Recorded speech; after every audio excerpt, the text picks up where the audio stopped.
I start with this first quote. And he was transfigured before them, and his face shone like the sun, and his garments became white as light. This is the fourth mystery of light, which has, of course, been integrated into our interpretation of the Rosary. So again, an equation of Christ with the light and the sun. That, of course, was Matthew 17, 1 and 2. The second, let me go back. Through the singing of a rapturous canticle of the sun, we peer deeper into the glowing sunset, and there we perceive the flaming countenance of infinite goodness, truth, and beauty. And this is Sister Micheline, who is, of course, with the Franciscan order. This is a more recent statement, but one again bringing into the equation of Christ with the sun. When we look to Europe, and of course, we don't necessarily need to start with Europe because the Americas had a very ancient tradition of equating divinity and that which was divine or sacred with astronomical phenomenon. But in Europe, just to preface these comments, there's been work done by a man named Heilbronn, the former chancellor at Berkeley, University of California at Berkeley, who wrote a book called The Sun in the Church. And this book was brought to my attention after our discoveries at Mission San Juan Bautista back in 1997. You'll note, for example, in the churches of Florence, on the left or the lower left here, you see a track, a brass rail in the floor, which was used by church officials to document the passage of the solar year. They were attempting to calibrate the accuracy of the solar year so that they could properly situate the feast days, which were, of course, a number of which were movable. And so we have two calendrical systems at work.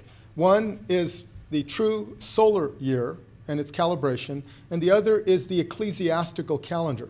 It's no accident that the Vatican maintains an observatory, an astronomical observatory, with this in mind. When we look to many of these other elements that you see in this image, in the lower left, you see a sundial excavated at Mission San Luis Obispo in California, and it is just one of the many elements that, again, when we think about the traditions inherent here, we are dealing with the fact that unlike today where we have fluorescent bulbs and we have all kinds of electrical lighting, we have all kinds of multimedia, and we never see the sky, the reality was in this time people were engaged with their surroundings much more so than we are today. Here, water clocks. The priest at Mission San Juan Bautista was fascinated with building them. Building sundials, water clocks, and the like. And it is this church at San Juan Bautista, California, where the discoveries were made that ultimately point us back to these illuminations. One of the things I should preface with, for those of you that are not particularly familiar with notions of solstice and equinox astronomy, is the reality is if we take the two lower images here, for example, in winter, this is the midwinter solstice on December 21st. The sun rises in the east at the southernmost horizon and basically sets at the southernmost point of the horizon. During the summer solstice, it basically rises at the northernmost point of the horizon, and then it sets at the northernmost point of the western horizon.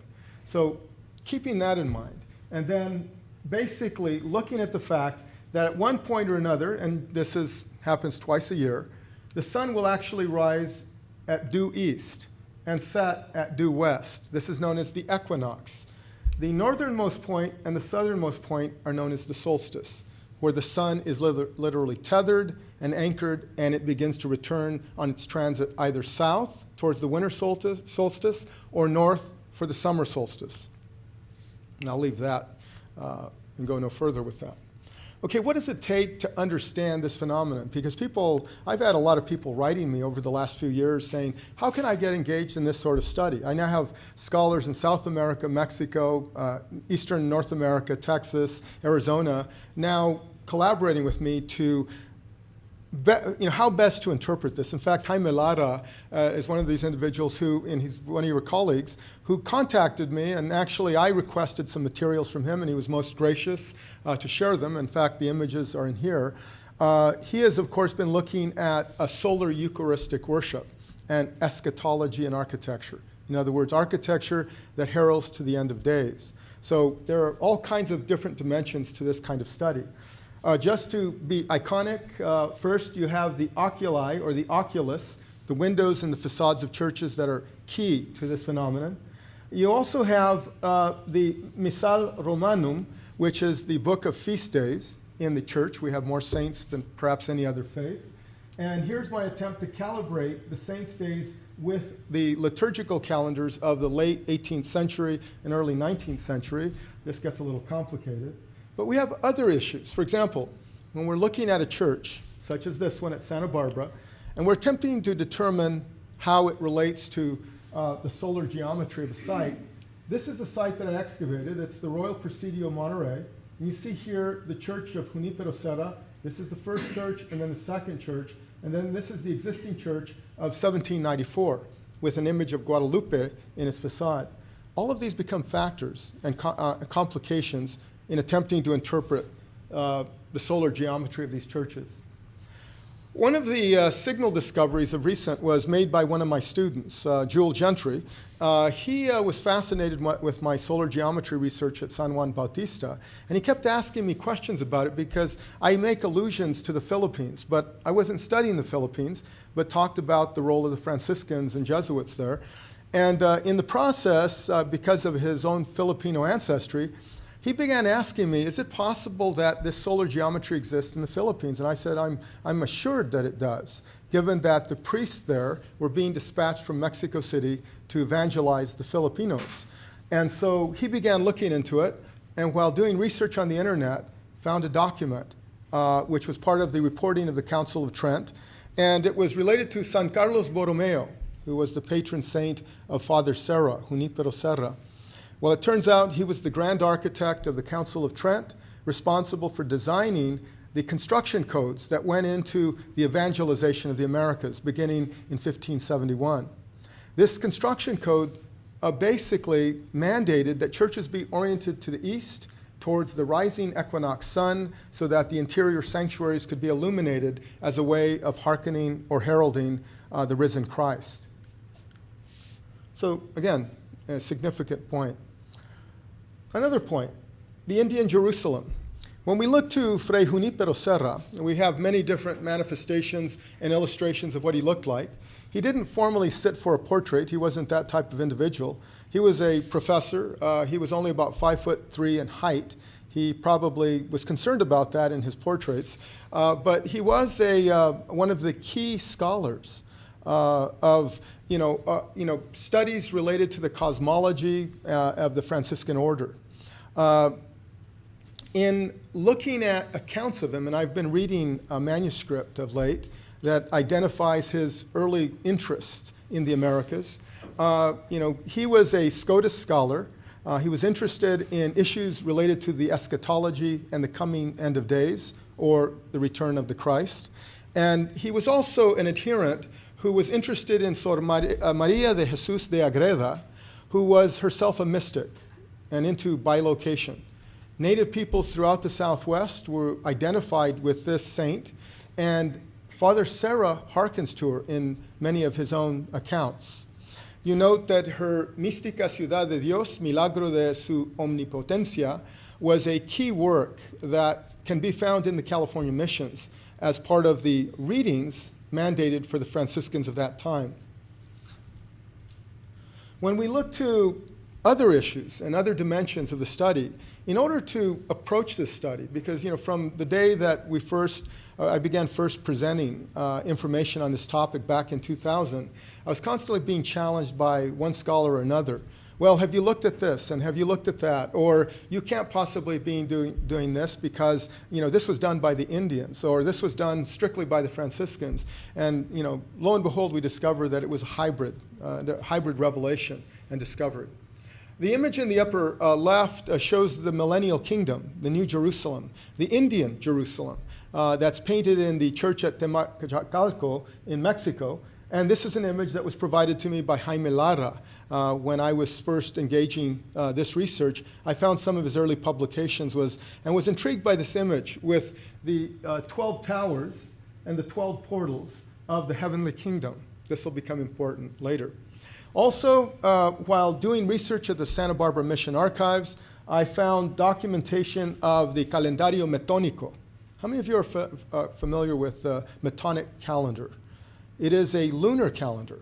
Interestingly enough, this is a calendar still being used by the Jews. It was used by the Persians, and it was used by the Catholic Church, and it's still being used by the Catholic Church. This is that dimension of the church that we don't hear about. The church doesn't want to get as complicated as I might get here in the context of trying to explain this to you. But they use the Metonic calendar because it has a cycle of 19 years, roughly, that allows us to calibrate or recalibrate the accuracy of the solar calendar of 365 and a quarter days. Without the lunar calendar calibration, we're really just guessing. Granted, we have iPhones and other devices that can give you a very accurate assessment of the time, the day of the year, etc. In those days, we were dealing with very different types of devices for calculating these considerations. Well, I literally found a series of so-called science books. Brother Timothy Arthur at Mission Santa Barbara literally escorted me into the bowels of the archives there, and he said, Dr. Mendoza, you have to see these books. They align with exactly what you're looking at. And I opened up these books, and lo and behold, I find these charts that look like the Old Farmer's Almanac with images of the moon in various stages throughout the book. And then next to that was a calendar for calculating and calibrating the liturgical year with the solstice and equinox cycle. So I believe that these churches were literally being structured so that they might be used to calibrate these calendars in frontier environments. So the calendario metónico was one of those devices, watching the moon in its waxing and waning, and basically recording that, I believe, was being done by many of the friars of the Americas in order to make sure that they were on track with the feasts related to Easter. The other thing is that when we look at this, we make a lot of the ancient Maya and the accuracy of their calendar. How did the ancient Maya create such a precise calendar? Well, they had their own version of the lunar calendar. We now know that they were using it in the same way that the Catholic Church uses it today to maintain two calendars, the sacred and the solar. Here we have an image of the Bible of Fray Junípero Serra, and you note the heavenly kingdom depicted here in the pages of that book. And then you have depictions of the Cristo Helios in the missions of San Antonio, Texas, which depicts Cristo Helios with a beard of a bit of a mustache.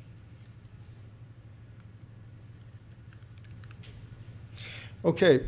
I will try to go through some of these a little more quickly, but here we have the so-called oculus or tragaluz in various forms. This one from Sonora, Mexico, in the form of the sun. This one in the form of a lantern with 8 panes. And for those of you that study Franciscan iconography or cosmology, you know that the number 8 is significant for the octave. And there, in the form of a lantern of light, we have the octave incarnate. We have the tragaluz at San Luis Rey de Francia in California, and then the Mudéjar window at Mission Carmel. We also have depictions, and Jaime Lara was very astute at seeing this connection. In one of his publications that deals with solar Eucharistic worship, which has been a signal work for my own studies, he talks about the emergence or development of the monstrance. This particular one is associated with Father Eusebio Francisco Quino, who you may know, and this one is, of course, in northern Sonora, Mexico. But this particular device, which holds the Eucharist and is often used in procession, in Europe, prior to its introduction into the New World, it was simply a crystal which held the Eucharist. Once it came to the Americas, the Franciscans began developing a monstrance with a sunburst pattern around it. And according to Jaime Lara, this sunburst pattern had as its objective a conflation of indigenous solar worship and Franciscan identifications of Christ with the sun. Interestingly enough, in his documentation, he found that by the 1790s, the Indians were now parading this in the streets of South America, in Peru, and they were parading this down the street, and they were beginning to revert to their solar worship.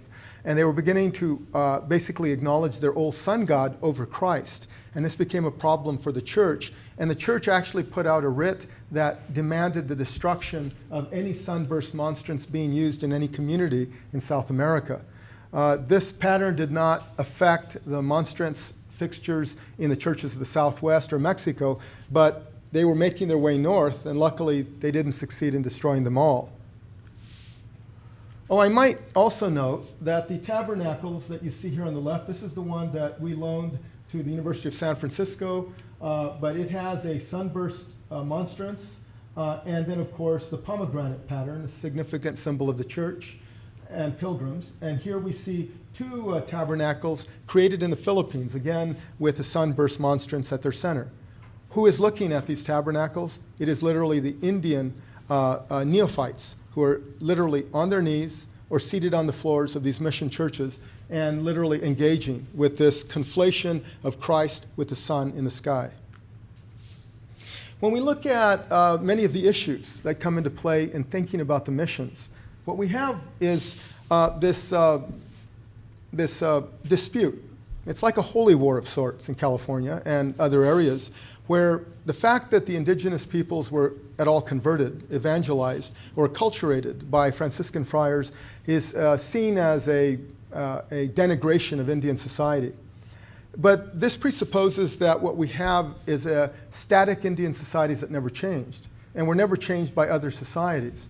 And the reality is that virtually all of these societies did come under the change brought forth by kingdoms, indigenous kingdoms and empires throughout the Americas. Here, however, and we often hear that the Franciscans destroyed native traditions. Here in San Francisco, Choris and others in their illustrations show that the friars permitted the Indians to literally don their religious garb, the kind of garb they would have worn in their pre-Christian days. And here they are literally celebrating Easter in traditional dress. We have depictions painted by the indigenous peoples of the California missions that clearly, again, relate to Indians creating Christian art. We have this tabernacle at Mission Santa Barbara. It literally has abalone shell encrusted depictions of the Passion of the Christ. It has 3 mirrors, which are going to become significant shortly for what I'm going to explain about the church at Santa Barbara. But this is a Chumash Indian tabernacle. And again, a conflation of Christianity with indigenous belief and culture. One of the key elements that changed these societies, of course, was the fact that the Indians were put on a clock. And as my colleagues here know, I was a little bit late this morning. I must have, and I know this is not politically correct, but for me it's a bit true. I was so engaged with updating my PowerPoint that I literally fell into that very special space known as Indian time. And I got here a little bit later than anticipated. Well, you know, some years ago, when I was first looking into this phenomenon at Mission San Juan Bautista back in the late 1990s and 2000, I found websites that clearly showed, from an architectural standpoint, that the missions of New Mexico had clear-story windows in which light would project and illuminate key icons on the altars. What was interesting is these architects were more interested in the solar geometry, but they didn't see the liturgical value of any of this. The fact that it falls on a feast day wasn't of any significance to them. But being Catholic and also knowing the use of such solar geometry in pre-Columbian sites, it was clear to me that there was more of a message here that needed to be looked at. Okay, now I'm going to review for you, after all this talk, some of the missions that I've been able to document, both solstice, equinox, and feast day.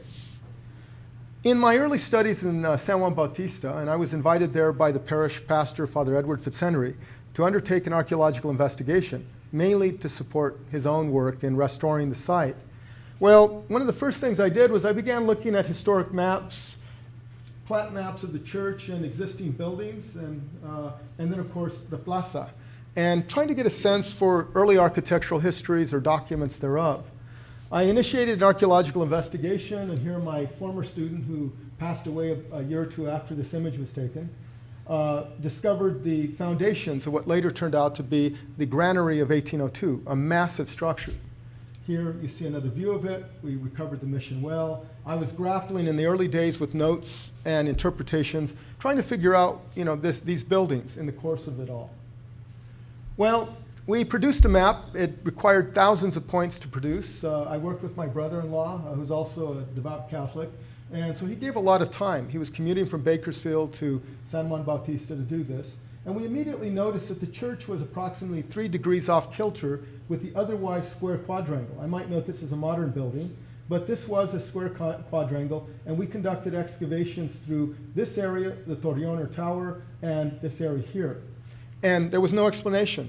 I would debate these issues and why they might have reoriented the church, and to no avail. Well, in 2009, the parish pastor who had returned was determined to build a new bathroom facility on a part of the site that we had not excavated. And I informed him, I said, well, Father, you're going to require an archaeological report on that part of the site. He says, no, you've already dug a bunch of holes. You don't need to dig anymore. And I said, no, Father, you don't understand. This is going to require, because this area of the site has not been investigated, I know there are buildings down there. And he was determined to dig, and I said, okay, I tell you what. He liked a good challenge, and I said to him, you hire a backhoe operator, you hire 2 of my students to process all the materials, and I will donate 2 days of my time to prove to you that there's a building there. And he went for it. We started excavations. This was about a year after our discovery of the Sarah Chapel. And we started the investigation, and here you see actually the pastor's down here. After we discovered foundations, he didn't believe it was a building. He said, how do you know it was a building? And I didn't want to tell him, well, Father, I've been digging these sites for 30 years, and when you see a linear alignment of stones, you see teja roof tiles on the inside banked up against the wall, you see floor tiles and sterile soil beyond that, you're looking at a building. I didn't want to do that to him, so I said, well, let's continue investigating. We found a 42-foot long wall in this section. You see architectural features, you see the foundation footings, and ultimately, we had discovered the mother church of 1797, and he wanted to build a toilet over it. And he said no, and he wrote me that night. He says, no, this isn't possible. How is this going to affect my bathroom project? I said, Father, if you move the building 2 to 3 feet to the west, you will avoid building a toilet over the sacred earth that once constituted the mother church. And of course, he didn't accept that. He didn't believe that this was a mother church, but he did move the building. So ultimately, we later went back in, and in the context of actually mapping the site more fully because of the pastor's bathroom project, I was able to correlate my data with the rest of the information. This is the modern building. But you note that there were 2 quadrangles here, and we discovered a first with the original mother church here. The well, built about 1800, and then the second building built after the great earthquake of 1800. The church went in. Construction commenced in 1803 because of an existing building. The actual opening of the church, or the completion of the first chapel, or the second chapel, I should say, did not happen until 1808. This is a very crude reconstruction that I did just to give you a sense of what that chapel might have looked like in relationship to the well, which we've just reconstructed. I'm also a hands-on type of guy. I've been working with stonemasons. We erected a large cross in front of the church. It was hand-adzed. I brought in a blacksmith to make iron nails, and we re-erected it with the help of volunteers, and it was done for, I think it was done for less than $500, or no, $700. That's how much the redwood cost. But anyway, and the concrete was donated, and the excavations at the spot where the original cross had been produced the stump of the original cross from the 1800s. So we literally immortalized it by creating a sleeve around it, pouring a massive concrete base so the pastor doesn't take the cross out again, and then we dropped the other cross with a crane right on top of it. So, here you see the chapel, the mother, basically the Sarah Church or chapel in an illustration from the 1790s by Jose Cardero, and this is my virtual reconstruction of that. Of course, today we have SciArc, so I can't compete with that. Okay, as a result of the archaeology of the site, I was able to determine at one point in 1997, in fact, I was invited by the pastor, or I should say I was notified by the pastor, that an interesting illumination of the interior of the church had occurred. And initially, I was really skeptical, and I really wasn't that interested. I was still trying to figure out why the church was aligned 3 degrees off kilter with the rest of the complex, and I figured that wasn't the only way to get to that was an archaeological method. Well, there was the answer right in front of me. I didn't realize it at the time, but I did begin to document this phenomenon after about 1999, and I went up onto Cemetery Hill very early in the morning with a video camera and various cameras and began photographing the rise of the sun. You note the fog layer precluded me getting into the church grounds and even seeing the illumination. It was blocked that day. I've used some geometry to figure a lot of this out. Here you see an overlay with the geometric relationships that basically identify when the sun will rise and at what angle. And then here you see the light streaming through the window. This is the illumination, and you see the light has just come in through the window and struck the panel immediately to the left of San Juan Bautista or St. John. It drops at a 45-degree angle because that is the way, as the sun rises at a 45, it projects light at a 45. And here's a view from the choir loft of it dropping immediately past the tabernacle. We have been filling the church now, and many of these churches, including San Miguel and Carmel, they are now doing winter and summer solstice and feast day observances early in the mornings to watch this phenomenon. This is a view of the interior of the church. I have this image on my website, so you can take a closer look. But the pastor always liked to open the doors once the window of light streaming in through the window high above actually struck the tabernacle. And as soon as it did, he would open the church doors, and it just created an incredible spectacle. It's part of the liturgy of light, if you will, that I believe was very inherent to what the native peoples would have seen as significant to accentuating the return of the Christ from the east. Here is one of my early images. This is from roughly 2003. It's not a particularly good image, but you see literally the window of light drops and the bottom of the window of light is at the top of the tabernacle or the platform of the altar. Here we have secondary illuminations that come in through clear story windows that were added after the earthquake of 1812 when they had to seal the arcade and thereby the windows. They opened new windows, and these were all strategically positioned to illuminate St. John the Baptist at noon on Epiphany. And on Epiphany, we have the illumination of the Stations of the Cross, where the windows of light come in through the clear story windows and strike each of the images of the Passion, so I call it the Passion of the Light. And then finally, another window immediately adjacent to this one literally crosses the span of the church nave and strikes the image of the Child of Prague, for the Mexicans, the Santo Niño de Atocha. And in that time, this would have been where the Nativity was placed. So clearly, Epiphany and Nativity, the equation is clear. About a year or two ago, in fact, this was the January 6, 2012 Epiphany illumination. We had the Los Angeles Times was following my work for almost a year, and they kept asking, can we come in and document you at this church? And I said, well, I'm going to be in Florida at that time, and then I'm not going to this one because I'm going to the other one. And finally, he said, which church do you see as most significant to this phenomenon? I said, well, clearly San Juan Bautista, because it was the discovery site, what we in archaeology call the type site. And while we were there and the reporters were there and the church was filled to the brim with people there to observe this, I gave a brief talk.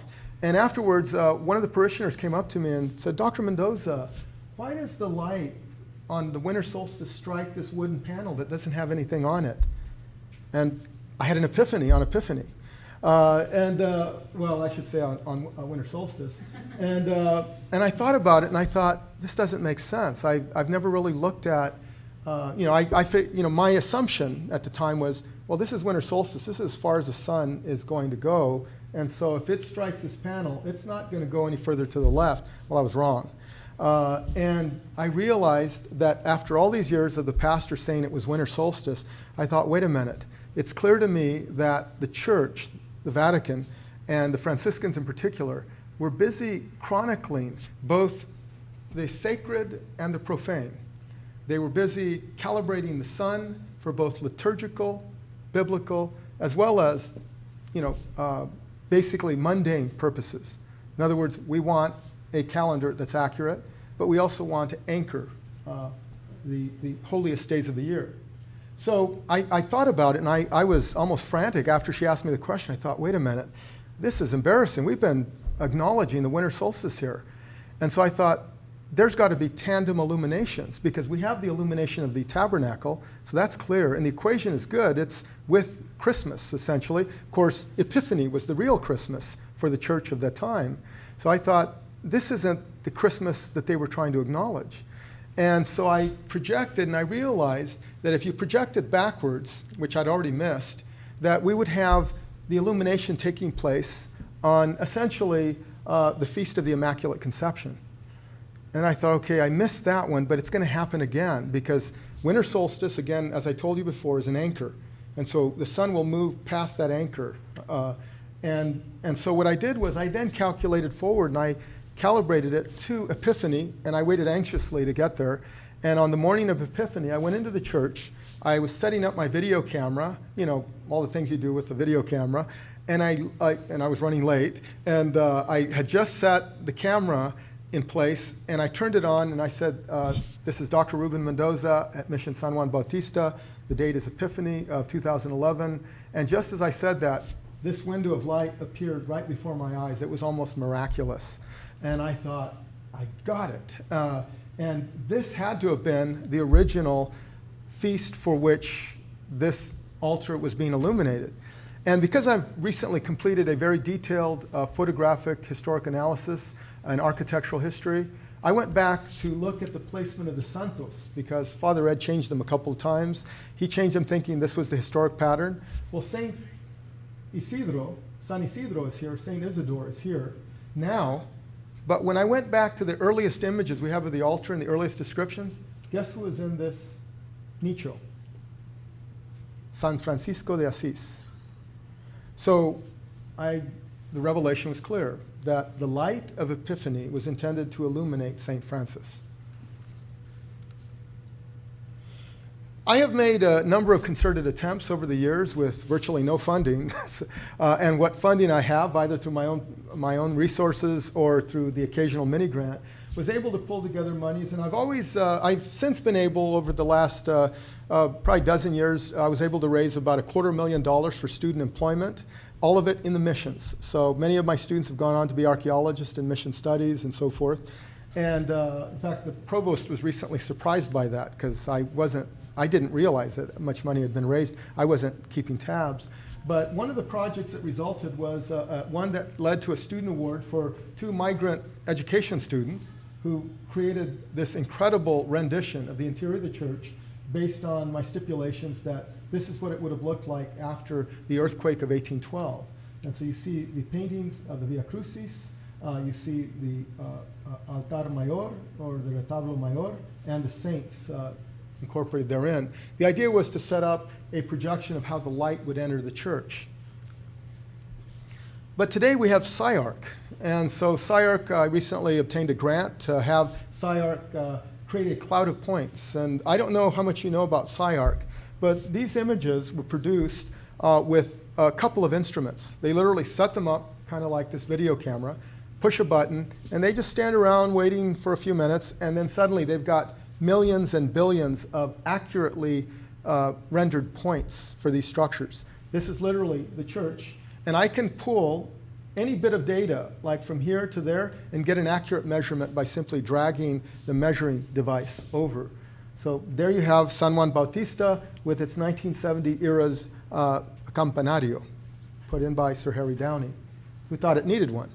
Here is a rendition of the interior of the church. I literally sliced this in half with the help of SciArc. I told them I needed a projection that included the Capilla de Guadalupe, the Sanctuario, or the main altar sanctuary with the reredos, and the arcade. This is where the window is located that produces the light. It's situated to the southeast.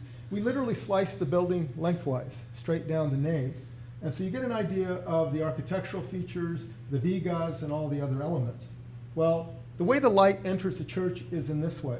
So what you get is the light starting at the window and projecting towards the images related to St. Francis in the altar, and then dropping to illuminate the tabernacle, thereby acknowledging the body of Christ and the Holy Eucharist. Another image.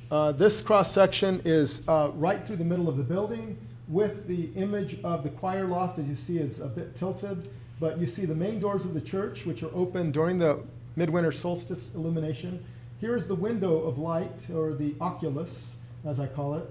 And the way the light enters through the clerestory windows is from the side here.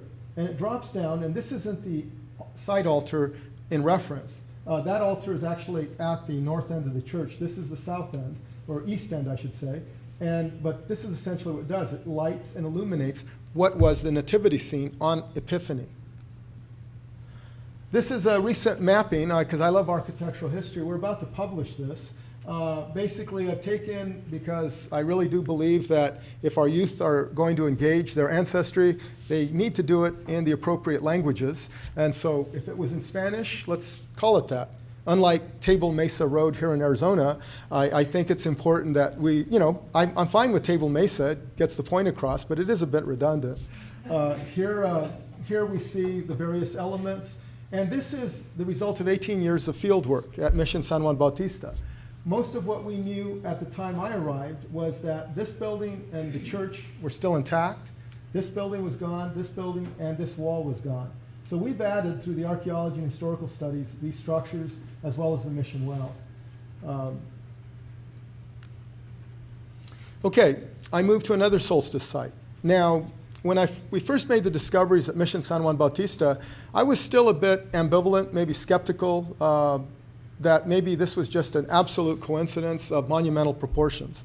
But people would question me, and they'd say, well, and especially some Franciscans would say, our brothers would never have engaged in such pagan ritual. And I thought, okay, but if you look at Jaime Lado's work, that's not what he's saying. And it wasn't pagan. It was a conflation of the liturgy with the desire to evangelize the indigenous populations. Well, I was invited by the diocesan curator, Sir Richard Menn, to go to Carmel to find a wine cellar, of all things, that Sir Harry Downey had informed him about. But he wanted me to dig through the floor of the Serra Library, and I told him, unless those books are cataloged, I do not want to be the person responsible for disrupting that collection. I will dig in the garden area immediately in front of the church and outside, but I won't dig in there. We need an engineer, we need curators, we need major funds to take that library apart. Well, in the end, I didn't find the wine cellar, and of course, that was a problem for the pastor who was recently transferred. But in my mind, I did the right thing in terms of conservation and preservation, if not insofar as discovery was concerned. But we did find the floor of the actual and original Serra Library, ironically. Nevertheless, Carmel became the second site where I began asking parishioners, have you ever seen unusual patterns of light on the altar? And they would tell me, oh yeah, this window produces light, hits that wall over there, and I'm thinking, okay, there's nothing over there, and this one hits the floor, but nobody ever said anything about the altar. And finally, one day,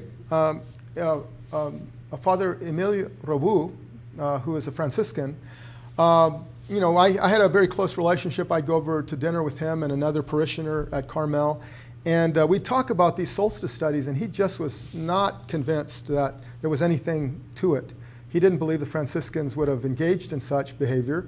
And ultimately, the irony was I gave a talk in the church at Carmel on April 1st of all days in 2003, and I talked about this very phenomenon. I linked it to eschatology and the end of days, and unfortunately, Emilio Robu was not in the audience, and I was disappointed. Well, just a couple of months later, on June 2nd, Ascension Sunday, Emilio Robu was called upon to open the church. Apparently, the llavera, the woman with the keys to unlock the church for Sunday services, was unavailable. So he went in to unlock the doors, and he didn't know quite how to do that, so he opened both the lower register of doors and the upper register. And when he turned around, the entire crucifix, the massive crucifix on the wall, was showered in light. And he literally stood there transfixed for 15 minutes, according to his own homily. And he said he saw it as a miracle. He said he was so moved and so touched and that this was the ascension of the Christ. This was the risen Christ. And this was this moment. And a parishioner came out and excitedly said, you know what, your biggest skeptic has just been converted. And I said, how? And he said, well, he told me about this. And I said, he's got the wrong date. He's got the right phenomenon, the wrong date. It was kind of like, I met with a publisher last night, and he said, you know, the concept is great, but the scope is off. And he used a cartoon that he uses of a small wooden horse with a big, Trojan warrior in it with a sword, and he's all crammed up on the inside, and his commander comes forward and says, you've got the concept right. I like the concept, but the scope is wrong. So, well, anyway, that was what happened here. And so Emile Robu had the wrong date. And I told the parishioner, it's got to be related to the summer solstice. The orientation and azimuth of the building is right for a summer solstice illumination. I have got to get into the church. And so one of the parishioners, who happened to have the keys and also was one of the staff, said she would get me in. And over the course of about a 3-day period, I'd have her, she lives in Pebble Beach, so I'd have her call me.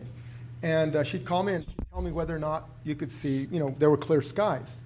Carmel's notorious for overcast skies. And anyway, on one of the first days she called, my wife answered the phone at 4 in the morning.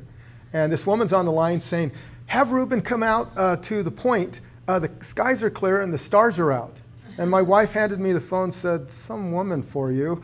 And of course, I had to explain to her what that was about. Luckily, she knew the woman and realized who it was. But ultimately, it took 2-3 days. But I finally got into the church on the 22nd. This is the window, the oculus through which the sun's light passes. And in looking at in subsequent periods, I actually excavated several structures, including the original structure, which was built after Father Serra was buried in the adobe church. The church was rendered too small, and so they built the 6th, the provisional church. We found the foundations of that. And then they built the last church, which is here. But there were 7 churches on the site, and you'll note that the 5th church, the 7th church, the 4th church, the 6th church, and the 1st church were all oriented on the same peak and saddle through which the midwinter solstice sun emerges and basically bathes the site in light. These are images of the sun rising next to Jack's Peak through a cleft. And I remember the morning I sat up there with a video camera and with my digital cameras waiting for the sun. Lynn Carr, the parishioner, sat in the nave. And I told her, as soon as you see the sun's light, I want you to call out to me and I'll pick it up in my wireless mic. Well, I'm up there and I'm watching and I'm thinking about my Aztec studies. And I'm thinking, the Aztecs and the pre-Columbian people talked about the sun being spat out of the earth monster, Tlaltecutli. And Tlaltecutli gave birth to the sun. It emerges in various forms. And I sat there up in the bell tower thinking, there's a saddle there. And is that the point from which the sun will be spat out of the earth? And sure enough, the sun emerged right through that cleft directly. And it ran, as it did, I noticed the alignment of the building in which Father Serra was cloistered ran directly to that peak. And as soon as the light emerged and I saw the sun, Lynn Carr started screaming into my ear through the wireless. In fact, I almost fell off the ladder. She started screaming, the sun, the sun. And I ran to the choir loft. I set up my camera, began taking pictures. And this illumination struck dead on the tabernacle. This again is summer solstice. This is what I saw when I moved away. The Immaculate Conception is illuminated, the sun drops, and then illuminates the tabernacle.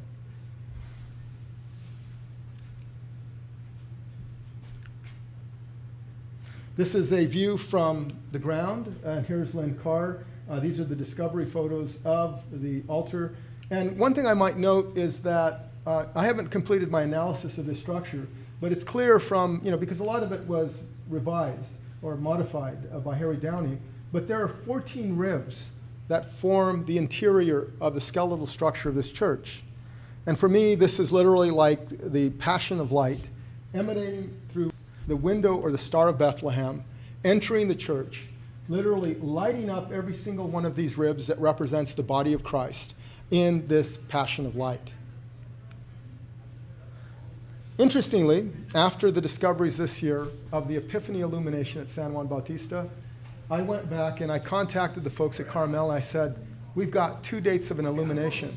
You're now opening the church to the summer solstice, but we need to look at the date related to that period, some 2 weeks before the illumination of summer solstice. And so what I did was I recalibrated, and when I did, I realized that the illumination may have been intended for Corpus Christi.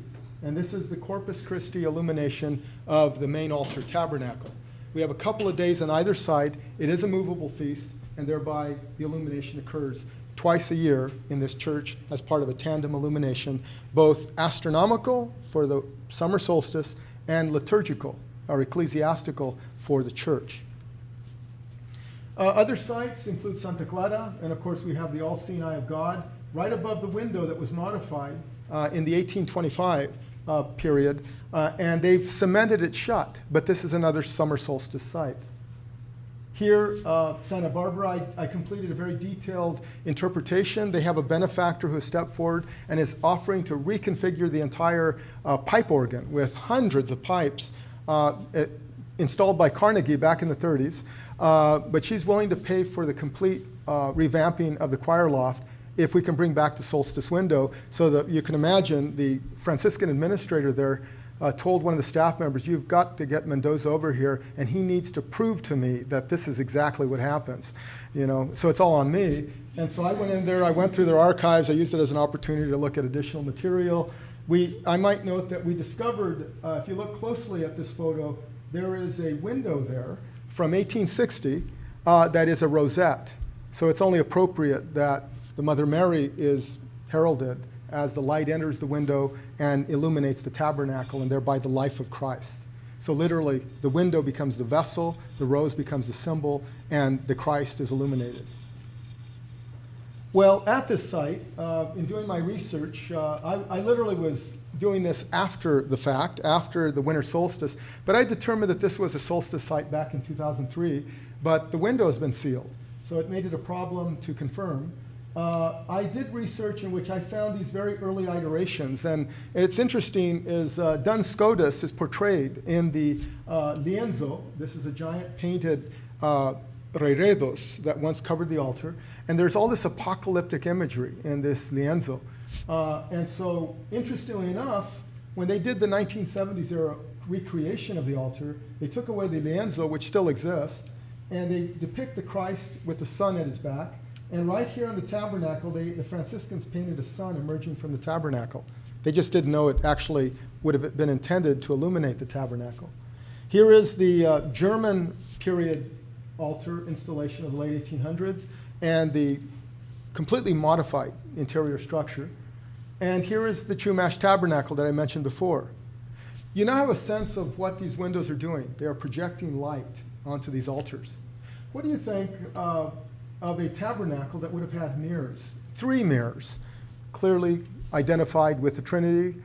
But how might the mirrors have functioned? And this is going to seem ridiculous to you. It almost looks like a spacecraft literally taking off.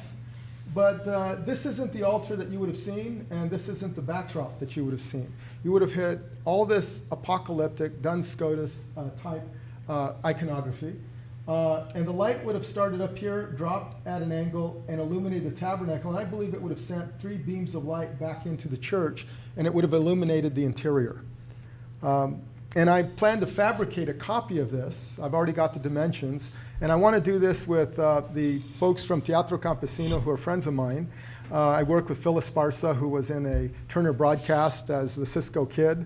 And he's offered to help this happen using theatrical lighting. And actually, we recreated the solstice back last summer for a group of people who'd come in to see a recreation. I try not to get into these kinds of theatrics, especially in such holy places, but it's important to convey the notion.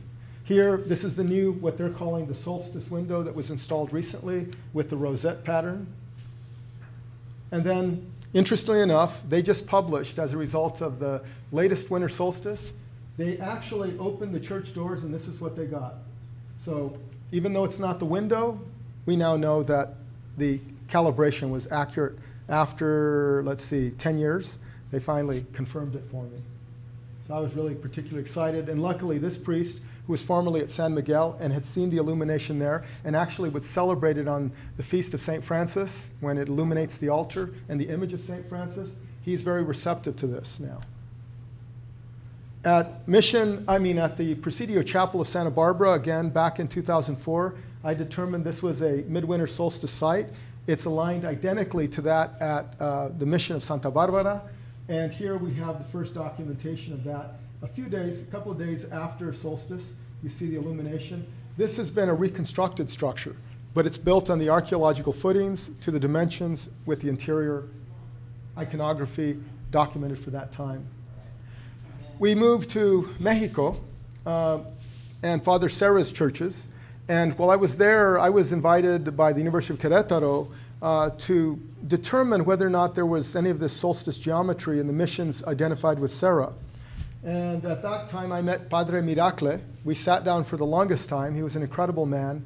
And he asked me to pray for him at Mission Carmel when he found out that I was doing archaeology there. He told me that he had literally walked to raise money to restore the missions of the Sierra Gorda in Querétaro. He literally walked from his church all the way to the Carmel Mission and had raised enough money to buy a big truck, but because there were no roads, they dismantled the truck in its entirety and packed it onto mules, and they carried it all the way up and then reassembled it. And they used it to rebuild the churches of the Sierra Gorda. But this is the church at Jalpan with its incredible iconography, a World Heritage Site. And interestingly, while I was there with my colleagues who didn't give me enough time, I missed the summer solstice illumination. We were there on June 10th, literally 11 days before, but it was enough to give me a sense. And at noon, the light came through the Star of Bethlehem window and illuminated the baptismal font, which I thought was kind of a secondary phenomenon, but it was interesting. But what was even more incredible was we were about to depart the site, and I decided to go back into the church one last time. It was past morning, the sun had already risen, and then these windows began projecting illuminations in succession of all the saints on the altar. And that was intriguing. In fact, my colleagues were more impressed by that than they were of the idea that the light would stream directly through the window and illuminate the tabernacle at sunrise on summer solstice. Churches in South America are now being documented by other scholars who have been collaborating with me to identify these sites, and I know Jaime Lara now wishes to do something similar. Robert Benfer from the University of Tennessee, retired. He has a lot more time to do this than I, has now been documenting all these church sites in South America. And then finally, the equinox missions, and some of these are among the most intriguing, and I believe these are the ones that follow the mandate of the Council of Trent almost to the letter. This is a long story. I won't get too long about it, except that this church I had discovered in 2003 was an equinox site. And I believe the feast day at the time, I thought, was somewhere around September 29th, the feast of St. Michael, San Miguel, and October 4th. Well, I had informed Brother William Short, who is a specialist in the theology of this period, and he had misinterpreted. I told him it was an equinox site. He thought that meant a winter solstice. So he was rushing back from a conference, and he wanted to go into the church that morning. He missed a plane, but by the time he got to San Miguel, a massive earthquake had struck that morning on winter solstice and very nearly brought the entire church down to ruin. The sole parishioner that was inside, literally, instead of rushing out of the building like most of us would to save our lives, she had the forethought to literally run over, turn off the gas and the electricity and the lighting, and then exit the building. And that may have saved the building. The building was red tagged. We on the California Missions Foundation sought to preserve it. I entered the sanctuary right after the earthquake with a hard hat. The diocese was very critical about not letting anybody in there because the building was unsafe. But these are elements of statuary that were destroyed when the entire structure very nearly came down. Nevertheless, Brother Bill Short, donning his habit, but handing me a hard hat, said, we can go in. And I said, brother, you don't have a hard hat. He says, I have my faith. And I thought, well, okay, I have my faith too, but I think the hard hat helps. And we entered the church, and Brother Bill and I watched as the light began to strike the interior of the structure, And I was anticipating on October 4th that the light would strike the tabernacle, which here is covered. Well, I was disappointed. The light struck this panel here. And Brother Bill stood there in awe, and he says, Rubén, I think you've just discovered a way to ascertain the original positions of the bultos or statues of the saints. I said, why so? He says, this is the conformity, which is a symbol of the Franciscan order, and we've had the statue of St. Francis on this side for years. It's on the wrong side. And so they put it back here after the restoration. And now October 4th, and I've been there a couple times, literally as the light moves across and enters the church very early in the morning, after about 7:20, the choir, literally, everybody goes silent. And then as the light centers on St. Francis, hallelujah, they start shouting hallelujah. It was the most incredible thing. And then the curator and the organist began playing, the Te Deum. It was just an incredible event, very spiritual. Well, this is an important site, and I believe now perhaps one of the most complex arrays. This is all the structural supports being used for the restoration, the bulto of St. Michael. Okay. Now, I want to explain what happens here, because this is much more complex than what I've shown you to date. September 29th is the feast day of St. Michael, and thereby the patron saint of this church. Beginning September 9th, you count 5 days forward, and October 4th, you get the illumination of St. Francis. 5 days after that, the illumination, October 9th, of the body of Christ, the tabernacle. 5 days after that, the illumination, dead on. Here's the window of light dropping towards St. Michael, the harbinger of the apocalypse. On October 14th, he is illuminated. 5 days after that, October 19th, the illumination of St. Anthony, who is identified with the apparition of the Christ child. And right above him is the stigmata with the 5 wounds of Christ. This, for me, is significant. Interestingly enough, because this is an equinox era illumination, period illumination, this happens twice a year. If you go to the next chart, this reverses itself. And as the sun rises, you'll note that 5 days after February 17th, you get February 22nd illumination of St. Anthony, February 27th illumination of St. Michael, the March 4th illumination of the tabernacle, and 5 days later, the March 9th illumination of St. Francis. So it ends with St. Francis. It begins with him in the autumnal equinox, and it ends with him during the vernal equinox.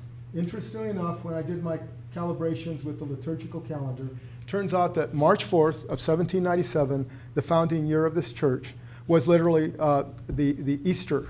This was Easter Sunday in that year. So what you have literally is, I believe, an attempt to represent this writ large with the solar geometry of the altar. These are some of the images of the illumination of the bulta. This is actually a day or two after the alignment.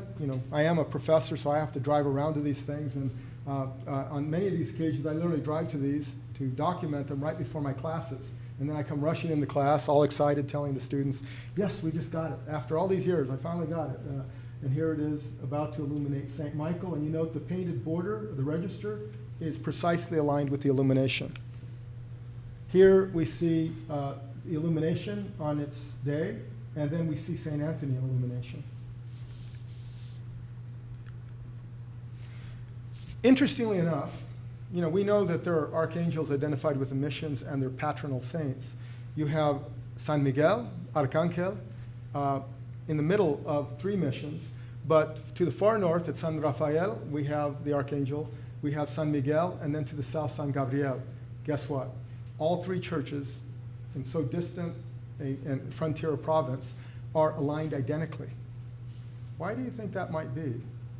Well, my guess is that they were intended to herald a pattern of illuminations that literally illuminate and highlight the saints, literally.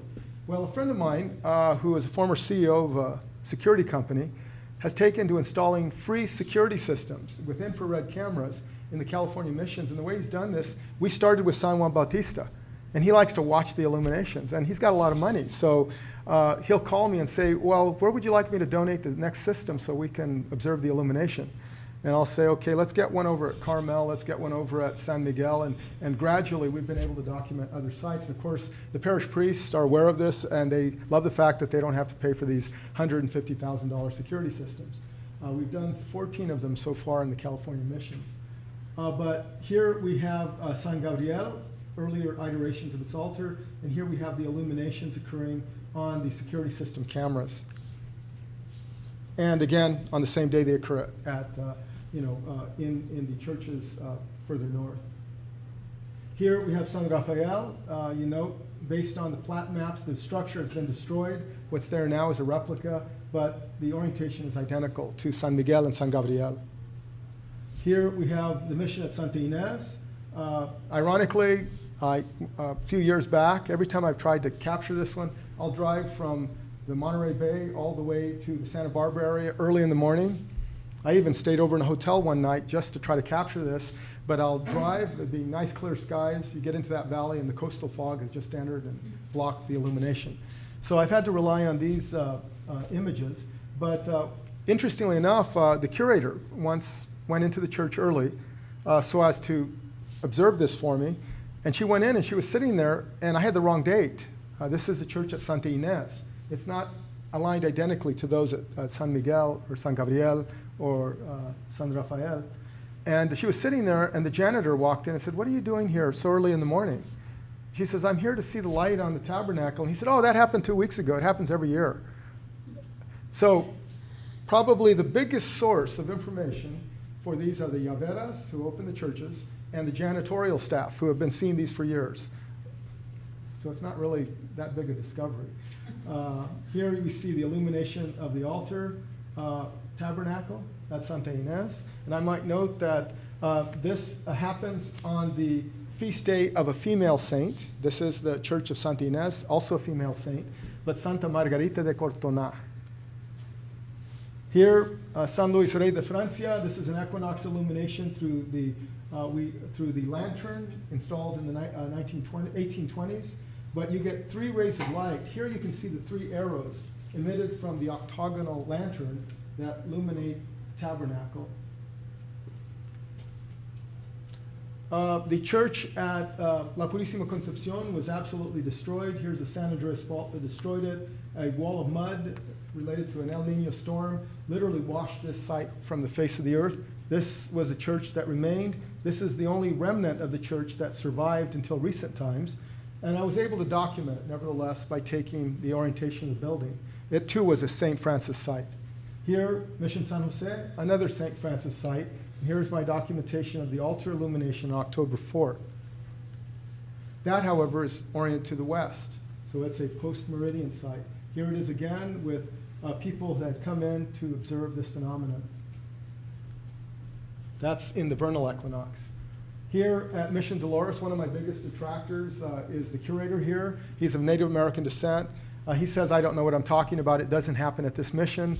He had probably the displeasure of sitting through my talk at the Mission Studies Association and seeing the surveillance footage that clearly shows the illuminating the crucifix in the body of Christ and the tabernacle at Mission Dolores. Here it is again, and I actually have it. This is the tabernacle illumination. And what I believe is that, and what I've seen, is that the illumination starts with the Immaculate Conception, drops down, and illuminates the tabernacle with the image of Christ. Of course, in the mission era, it would have been a tabernacle with a sunburst monstrance. Okay, the Southwest missions. And I know this is a lot of light here, so I'll try to move through this quickly. Keep going, okay. La Purísima Concepción de Acuña, San Antonio, Texas. I began correspondence with this gentleman, George Dawson, who contacted me and asked, is there a possibility that our churches here in Texas might have this phenomenon? And I said, definitely. He was a docent. He's in the church every day. I said, take advantage of sunrise and sunset. And as you're there, take note of the key feast days identified with the church. Ironically, while I have all these astronomers and scientists wanting to help me and say, oh, yeah, you could use my help. And I said, well, I know I can, but I'm relying on the liturgy to predict these site illuminations. And they're like, yeah, it's like, that's not scientific enough. And I said, well, yeah, but then again, I'm Catholic, so it doesn't matter. But anyway, and I use a combination of both. But here at the mission of La Purísima Concepción de Acuña, we have one of the most incredible sites in North America. And George Dawson has used basic instrumentation to document this. And we have a pattern of lights. So this is an illumination of the side altar. Here you see the light coming down. We have an illumination of the main altar with the image of the angel of the apocalypse. And we see the window, or the oculus. And what is interesting about this is this little window, which has been narrowed almost to microscopic dimensions, actually projects an analemma pattern, which is the image of, we call it the infinity symbol, the alpha and the omega. And for those of you that have been looking at your Bible carefully, you know that Christ himself says, I am the alpha and the omega, the beginning and the end. And this church literally traces it through the floor, and the intersection of the alpha and the omega literally is at the base of the cupula. If you were to drop a plumb bob, it is at the intersection right below the center of the cupula, and the small end of the analemma illuminates the main altar, and then it drops down, and it's all linked to the various feasts of the saints identified with his church. So it's intentional, even though people still question me, said, well, this couldn't have been intentional. Franciscans couldn't have known about this. The Indians probably duped the friars.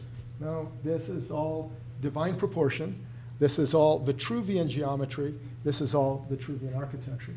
This is a site that when I first, I was in Texas to give a talk for the National Park Service. They've since recruited me to do work with the UNESCO World Heritage Commission. We're trying to make the Alamo a World Heritage Site. So for whatever you might think of the Alamo, the reality is they did put me up in a nice room at the Emily Morgan, and I got to look down in the Alamo. And then a day later, well, that night, on my first day, they invited me for dinner there with a group of 7 mission scholars. And guess what we ate at the Alamo? Tex-Mex. So I think there's been a reconciliation, so, session or no session. But anyway, when I was in Texas a few years back, I was giving a talk for the National Park Service, and one of the rangers said, kept insisting that I go with him over to Mission Espada. And I said, well, I'm booked for the day. I can't get out there till late afternoon. He said, it doesn't matter. You need to see this site. And I'd been there once before, and he wanted me to meet one of the Franciscans there. And so we went out. The sun had already dropped, and the people we were wanting to meet weren't there. Well, I thought, well, I've got to at least get a sense of the geometry, so I brought out my pocket transit. I did an orientation. I go, this is an equinox site. And I became very excited about that. And it was so precisely oriented that I thought, this can't miss. And then we were about to depart, and this big black SUV pulled up with big tires on it, and this big, tall, bald guy with a kind of a blue jumpsuit. He looked kind of like an Aryan Brotherhood member. Gets out, he's got an American flag, and I thought either migra or or something else. And turned out he was the leading brother Franciscan at the site. And he came up, and I asked him, so what's with the flag? And and he says, ever since 9/11, I've been wearing this whenever I'm not wearing my habit. And so he made a habit of it. But anyway, we got into a fascinating discussion about it was an incredible discussion about solar geometry in the Holy Land. And he talks about churches literally made of white marble with crystalline ceilings, and the entire interior is so bright you literally cannot focus on the altar. You're literally bathed in light. And he talked about all these equations of solar geometry. I said, but does it happen here, brother?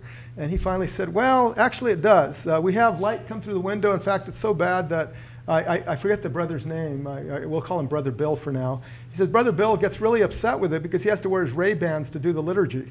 But he said it happened twice a year, and I knew it was an equinox site. And the next morning, I rushed out there, and I entered the church, and this is what I captured, is the light. This is the light streaming through the crack in the door, but the first light, the light struck here. And it dropped. It actually started here, it dropped down, and I thought, I'm on the wrong day. And so I let George Dawson and Robert Espinosa know, the ranger, know that they needed to come back in the church right around the feast of St. Francis, since St. Francis is right here. he's been there for 200 years in that one little spot. And sure enough, they went in the next fall. They missed it because of, I guess it was fog or weather. And then they went back, and they were standing there, and they didn't think anything would happen. There was a cloud layer. It just didn't look very promising. So they got to talking, and as they were talking, they looked back, and this is what they saw. The first light of the sun strikes St. Francis dead on October 4th, his feast day. Other churches, this is in Sonora. Marta Schutz-Miller is recently confirmed. I was here fortuitously, but I was not giving up on the side altar, and I knew there was something here. I had taken calibration measures, but I was here on the wrong day, but the light struck here and dropped down just below the tabernacle. And later, Marta Schutz-Miller was there a year later on All Saints' Day after I informed her about this site, and she sent me a picture of a light striking the tabernacle dead on All Saints' Day. Acoma, even though basically you're not permitted to photograph the interior of the church, I asked residents there if they'd ever seen light strike the tabernacle. They said, yes, it happens twice a year. I already knew this was an equinox site, and recently they reopened the window. Whether or not they'll permit photography of that phenomenon is another thing. Jake Ivey, an archaeologist, he once approached me after a 2004 talk on solar geometry. And after I'd given my talk without slides, because there was too much light in the room, ironically, he came up and he says, you don't believe this bullshit, do you? And I said, it's not a question of belief, it's a question of documentation. And he says, good answer, because we have this in New Mexico. And he had seen literally this window project a light right onto where the altar piece was in this ruined church at Quaray. And then, of course, this is an image sent to me by Bernard Fontana, one of the foremost authorities who's intrigued by all of this. And this is an illumination of the saint for the church on the feast day of that church at San Javier del Bac, I might note. If you look at the plat maps as well as the Historic American Building Survey, these churches oriented to the east are your best bet for churches identified with the illuminations of St. Francis, so literally the light of St. Francis. I've already shown you the church at Jalpan. I'll just skip through these. I somehow duplicated those. And then finally, where did it all come from? Because I have Indian friends will say, no, the Indians were duping the friars. The Franciscans never would have allowed for this. Father Serra would never have gone for something so revolutionary, out of character. And yet I'll tell them, I says, well, then why was he such a devotee of Sor Maria de Agreda, who was an apparition herself by the time he had come into the picture? Why is it that he had all these other elements of his own faith? And why are all 5 of his original churches all oriented on the summer solstice sunrise? You know, there are a lot of questions unanswered. Well, recently, people from around the world have been sending me images of illuminations in places like Spain. And this was a colleague who was absolutely skeptical of my work. He's from Mexico, Querétaro, and later, after seeing some of the sites himself in the Central Coast, one day he was leading his students on equinox of all times. He had a group of students, exchange students there, and he just happened to enter this church at the Cathedral of San Milán de la Cogolla Rioja in Spain, and he said that he noticed this unusual oculus that's built as a panel above the door in front of the choir loft and in front of a circular window. And so it literally is like having a window here and then a panel some distance away where the light literally goes and aligns with the panel and the oculus and then projects onto the altar. And they witnessed it. And after that, he became a big fan of these phenomena. This photo was recently sent to me. This is on my website. This was sent to me by, of all people, some folks from Salinas, California, where I live, who happened to have heard one of my talks. And they were on the route of Compostela, near Compostela. They were doing a pilgrimage because they saw the movie. And anyway, they happened to be in the area on October 1st.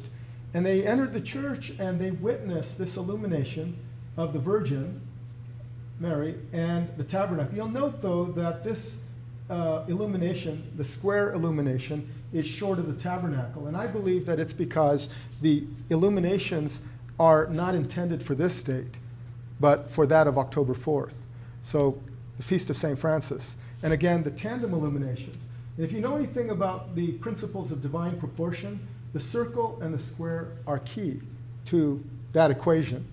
In fact, we now know that the ancient Maya used these elements. In fact, they were using the divine proportion, using ropes to create symmetrical buildings, creating squares, circles, etc. And you might say, well, how do you know that? Well, a recent study was done at Palenque, in which they found that every building was proportioned differently, but it was absolutely symmetrical in every regard. You know, circles, squares, triangles, all of it built with an incredible precision. And the great Lord Pakal, who commissioned many of these structures and whose burial was discovered in the early 1950s, he is literally buried with 2 jade objects in his hands. And guess what those objects are? A sphere and a cube. And those are the elements for divine proportion. And if you read the books about divine proportion, there is a symmetry in all of nature that is unmistakable. And whether you want to take that as a mystical element or a divine element or simply a scientific anomaly, the reality is it's there, and you can find it. Chaos theory and a whole host of other concepts that are out there now that are opening our minds to revelations that really transcend our mundane existence on the planet are beginning to revolutionize the way we see the cosmos.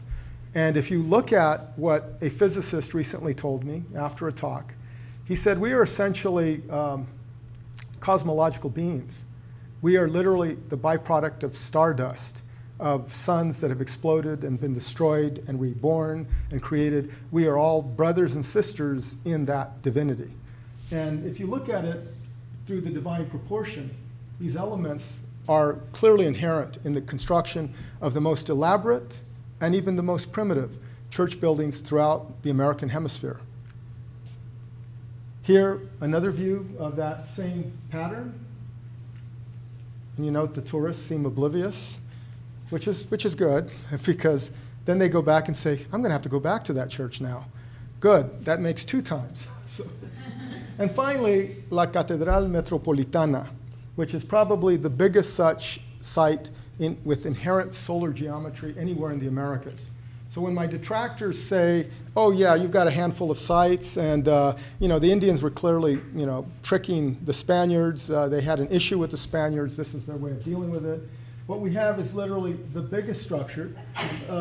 This site, dedicated to La Asunción de María, is particularly important because what I've been able to determine and document in part, this site still requires a lot of documentation. It is the byproduct of the destruction of the Aztec Empire and literally the construction of a church from the remains of the Templo Mayor, which once boasted over 60,000 impaled human heads in its fabric. So from that carnage, we get this structure that literally rendered the Aztec temple into oblivion, while at the same time heralding the New World Order, if you want to call it that, although I don't necessarily equate that with George Bush. But nevertheless, this church has 2 illumination patterns, again, tandem illuminations. And I was there for the one that was closest to the equinox. And what I saw was, obviously, we have so much light, it's heads or tails. But here we have the illumination of the Christ through one of the many windows that basically correspond to the 14 side altars of the church. When you look at the illumination here, it's very opaque because it's a very dark altar, but this is an illumination emanating from the other side of the church. When you look at the church, you have the many side altars. You don't see the windows depicted here, but all of these side altars, and in them you get illuminations of each of the side altars. And these correspond with the August and October dates. Interestingly, October 4th for St. Francis, and then the August date for La Asunción de María, to which this particular church has been dedicated.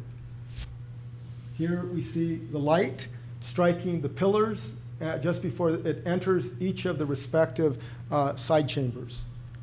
So again, one of the largest such structures. I won't go into all of this detail except to say we now have approximately 14 California sites that are now confirmed as having the inherent solar geometry related to solstice, equinox, and feast day illuminations. We also have the 2 Presidio chapels in California. We have the Church of San Javier del Bac, We have 3 Texas missions, 18 New Mexico missions, a host of Sonoran missions, the Mexico City churches, the churches of Puebla, Chiapas, the Yucatan. We have churches in Lima, Peru. And so on my calculator, I could show you over 60 sites now, and I haven't even begun to scratch the surface of sites that are very likely include or integrate the solar geometry in question.